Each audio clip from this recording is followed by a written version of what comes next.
AMC કમિશનરે sponsorship ખોટી હોવાની માહિતી બહાર આવતા અમદાવાદ ફાયર બ્રિગેડના 9 અધિકારીને નોકરીમાંથી કાઢી મૂક્યા.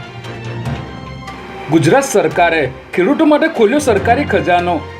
રાજ્ય સરકારે 350 કરોડના કૃષિ રાહત પેકેજની જાહેરાત કરી.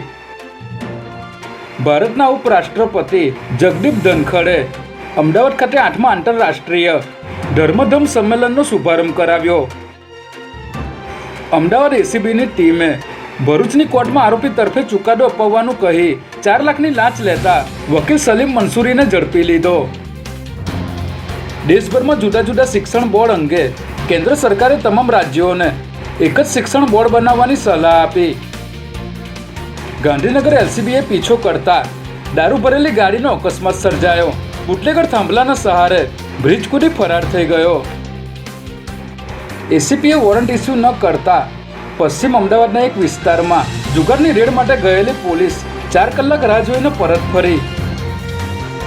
હવામાન વિભાગની આગાહી વચ્ચે અમદાવાદમાં સતત 3જા દિવસે વરસાદે ધમાકેદાર બેટિંગ કરી. નીચાણવાળા વિસ્તારોમાં વરસાદી પાણી ભરાયા. અમરાઈવાડીમાં રક્ષાબંધનની આગલી રાત્રે અંગત અદાવતમાં હત્યા કરવાના ગુનામાં પોલીસે 2 આરોપીની ધરપકડ કરી. ઇમ્પેક્ટ કાયદા અંગે મહત્વપૂર્ણ નિર્ણય લેવાયો.